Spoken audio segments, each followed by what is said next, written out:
já no curto prazo um IPCI mais 6 e pouco. Exato, IPCA cara. mais Pô. 6 e pouco. E apareceu o IPCA mais 6 e pouco.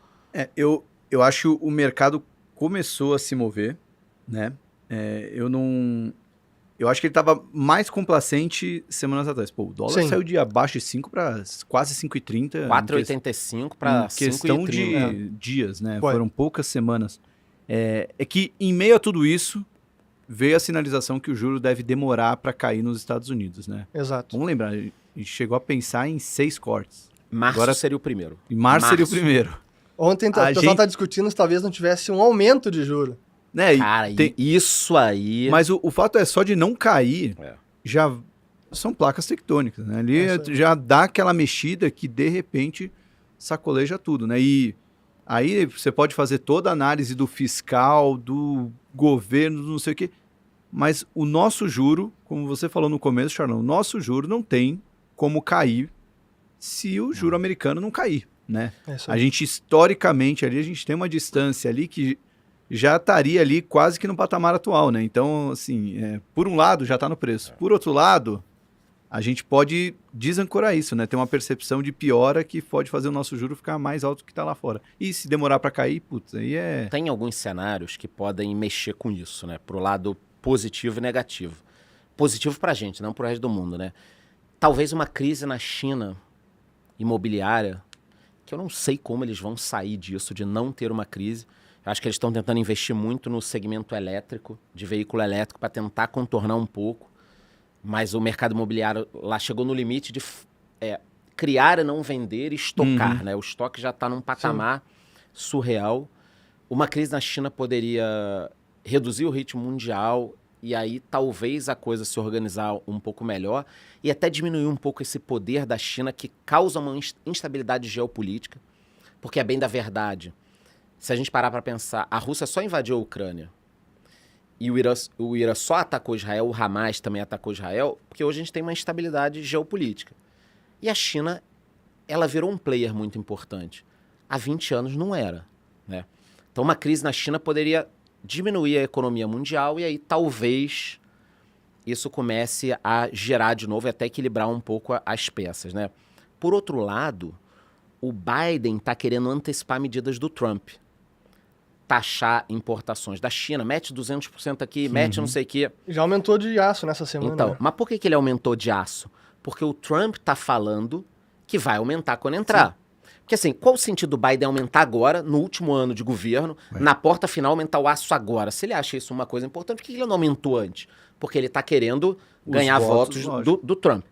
Se ele aumenta isso e se ele estimula a economia americana, cara, se a economia americana tiver mais um estímulozinho, porque você falou, acho que talvez brincando, do Fed subir o juro, né?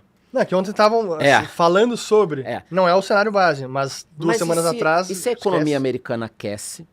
A gente tá nessa vibe nesse hype de inteligência artificial. A economia americana tá saindo um pouco da China, voltando a fabricar lá. Agora tarifas. Cara, é uma chance pequena, sei lá, 5%, 10%. Mas se o juro lá vai para 5,75%, seria o apocalipse financeiro. A cobra vai fumar. No mundo assim, pelo menos por um mês. Depois acomoda, vê e tal. Mas seria Para quem pensa no longo prazo, que nem a minha carteira lá, você vai ter mais 1, 2 anos investindo com ativos baratos. Mas daria um sustinho, assim, absurdo. E outro susto pode ser uma guerra mais profunda entre Israel e Irã, onde você fala do petróleo e... Petróleo a $120. É juro americano mais alto ou igual e Selic...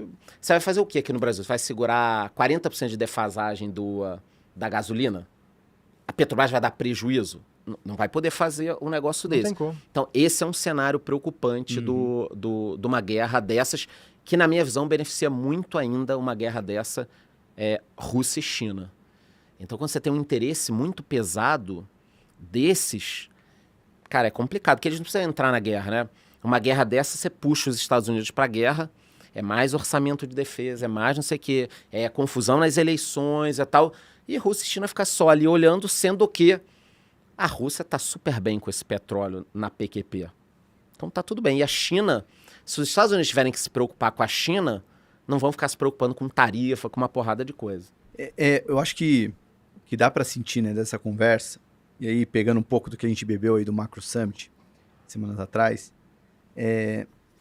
quando você olha as projeções do mercado para o ano, espere pelo contrário. Assim, não quero ser tão generalista, mas a gente terminou o ano de 2023 numa vibe tão boa, né? Pô, olha lá, tudo subindo. O juro vai cair em março, e quando cair lá, vai cair aqui, aí vai crescer, aí o fiscal e não sei o quê. Mas quando você olha para o final de 22, no que era esperado para 23, todo mundo errou. Horrível. Tudo que ia acontecer, porque, assim, não é quase como...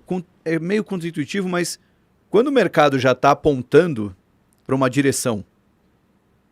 todo mundo, né? Os preços dos ativos, eles refletem o que vai acontecer no futuro. Então, naturalmente, o preço dos ativos já vai acompanhar aquilo, né? Então, se tem um consenso apontando para algo, é naturalmente porque esses preços já estão caminhando para lá, né? Em outras palavras, se a bolsa está subindo, o pessoal vai projetar que a bolsa vai subir, né? Difícil ele... Não, agora vai cair, né? Então, é quase como uma inércia ali, né? Então, a gente terminou o ano de 2023 numa inércia positiva. Só que acho que a gente esqueceu que tinha muita complexidade aí, né? O juro americano é um dos fatores importantes, mas a gente está vivendo um cenário geopolítico muito conturbado com a eleição nos Estados Unidos. Só que acho que essa complacência acabou amortecendo muito isso e agora está vindo com tudo. E culminou com essa piora aqui no cenário brasileiro, né? E aí fica muito essa dúvida do o quanto que o dinheiro está saindo da Bolsa no Brasil, o quanto essa piora é por fatores made in Brasil ou made in China. Acho que é um mix disso. Pode ser. É um mix. Esse é o problema. Deve ser um pouco dessa batido... tempestade perfeita, que 1 mais 1 dá 3, né? Porque nesse caso... são duas coisas muito ruins acontecendo ao mesmo tempo, então você dá mais motivos ainda para o investidor sair. Me parece que no caso americano depende mais de variáveis do mundo, como uma guerra e tudo mais. Aqui no Brasil, tá na mão do governo. Esse aqui é o ponto. Então, por exemplo, para o petróleo ir para $120, depende de quê? De uma guerra. Se acontecer a guerra, vai. Se não acontecer, não vai. Não tem outro cenário que possa levar ele para um preço maior e tal. A crise da China também é um negócio que a gente não tem como controlar e tal. A economia brasileira, você tem como controlar. Se o governo fizesse uma reforma administrativa agora, você estaria resolvendo boa parte do Brasil. Só que, olha que loucura. Ao invés do governo diminuir os salários de entrada dos concursos e equacionando do meio para o final, ele está mantendo aquela entrada muito alta de quem entra na máquina pública e aumentando quem está do meio para frente. Então você está resolvendo da pior forma possível. Você pode melhorar quem está lá dentro, ok, mas você não pode criar uma bomba daqui para frente. E o governo está criando uma bomba daqui para frente. Ou seja, os nossos problemas são criados, cara. Parece que se junta um grupo lá em Brasília. E aí, cara, pega um café, uma água.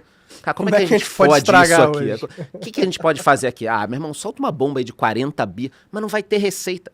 Pô, tira esse cara da sala sempre, porra, falando que... Sempre o pessimista, né? Mas só voltando aos fatores, o que é problema nosso doméstico, o que é mundo... Esse momento macro mundial para o restante do planeta é muito complicado porque a gente está vendo um aperto monetário, porque o juro em dólar está 5,5%, taxa básica, e o dólar está se fortalecendo no mundo também. Então, o dólar está forte, o juro está alto, é em dólar. Cara, isso para o restante do mundo é uma panela de pressão.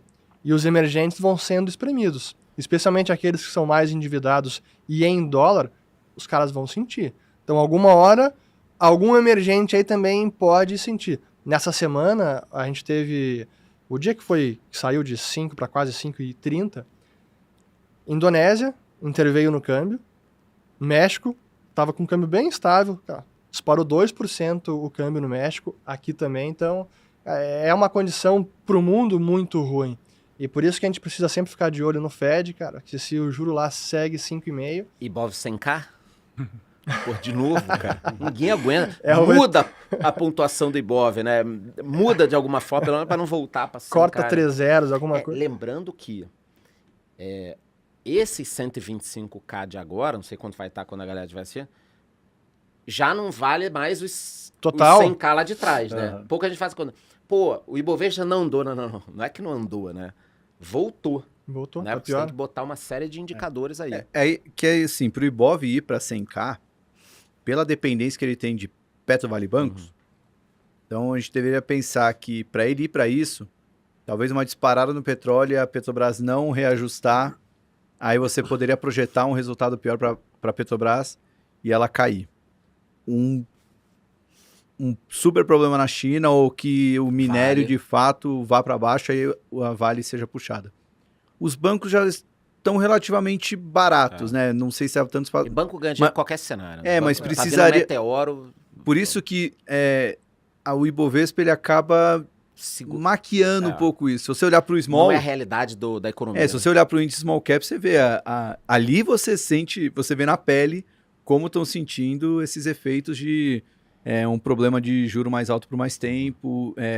Ali fica claro. Né? O índice americano também são 7 empresas, né? Acaba sendo meio que padrão. Por isso que a Bolsa demorou para sentir esses sintomas. Né? Até mesmo, o dólar disparou, o juro disparou, a Bolsa, dá para falar que despencou? Não. Caiu. Mas já não é porque tá barato? Pode ser. Há quanto tempo a gente tá escutando já? Tá barato, né? Esse tá barato aí tá muito. Cara, a bolsa tá barata. Olha, Esse eu sigo barato comprando todos os meses, porque aí é aquela história, né? Do momento que a gente vai errar o indicador, vai errar o dólar, vai errar tudo, a única solução que o investidor tem de longo prazo, que pensa em ter ativo no Brasil, é comprar boas empresas, Sim. Né? Tentando fugir de alguma armadilha. Eu acho que esse é o segredo do investidor, porque eu não vou acertar amanhã, mas daqui a 10 anos, como é que vai estar o Itaú? Daqui a 10 anos, como é que vai estar o mercado de fundos imobiliários? Os imóveis sobem? Normalmente sim. Corrige pela inflação? Sim. Entendeu? Se tem um lado bom de viver numa economia, não vou dizer ruim, né? Mas diante dos ingredientes da economia brasileira, medíocre. É que você acaba beneficiando as grandes empresas dentro dos setores, porque tudo isso que a gente está falando vai impactar vários setores da economia, mas para impactar a Localiza, vai impactar as 50 empresas menores que a Localiza antes da Localiza. Então, quando chegar na Localiza, na verdade, ela pode ficar até mais forte. Vai pegar share depois de uma crise, porque mesmo que ela perca perca margem, ela vai ganhar market share, né? E aí a margem ela recupera no futuro, né? Então, as grandes líderes dos setores, elas acabam se beneficiando. Por isso que o seu raciocínio para a Bolsa é muito da maneira como eu encaro também.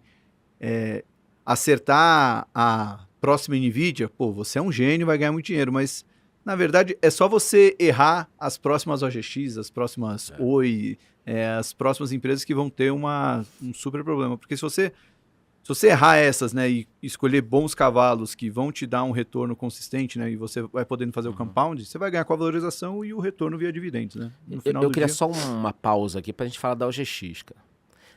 Eu tava lá como investidor na Bolsa já, não tinha como não investir na OGX naquele momento. Cara, ele era o homem mais rico do Brasil, 8º mais rico do mundo, todos os bancos davam crédito para ele, tinha a assinatura provando as reservas de petróleo. Então, eu não precisava acreditar nele. Eu precisava o seguinte, nos calls que todo mundo fazia ali e tal, olha, tem X, matei mesmo. Claro, tá aqui a certificadora do não sei o quê. Então, esse é um caso daquele de bolsa em que prova que você tem que estar diversificado. Porque, às vezes, até o melhor negócio mais validado... Então, você está falando que eu perdi dinheiro aonde o Safra perdeu, o BNDES perdeu, o Banco do Brasil perdeu, o Itaú perdeu, todo mundo perdeu. Porque vários gringos. Vários gringos. Quer dizer, nunca acredite num negócio 100%. Eu vou vou dar um spoiler. Esse episódio vai ao ar depois do episódio que a gente fez com o CEO da BR Malls, da Alus? Vai, depois. Vai? Então não é nenhum spoiler, porque já tá no episódio, a gente gravou com o Rafael Salles, CEO da Alus. Ele era do mercado financeiro antes de ser CEO da Alus. A Alus hoje é a maior rede de shopping center da América Latina. E ele contou sobre o investimento, ele ganhou com a GX comprado e vendido, porque essas reservas de fato existiam. Mas a empresa, a certificadora de reserva, ela faz vários cursos para analistas do setor, e estava lá um dos principais diretores da certificadora nesse curso para explicar que tinha nessas reservas, o que estavam falando sobre as reservas, de fato elas existiam, mas não era aquilo que estava sendo dito. Então ele foi meio que esclarecer, ó, Não é bem não isso. é tão bom assim quanto você tá achando. Na hora que ele... E esse cara, o Rafael Salles, ele é formado em Direito, trabalhou como advogado um tempo, e ele fala, o lado bom de ser advogado é que você aprende a ler as pessoas.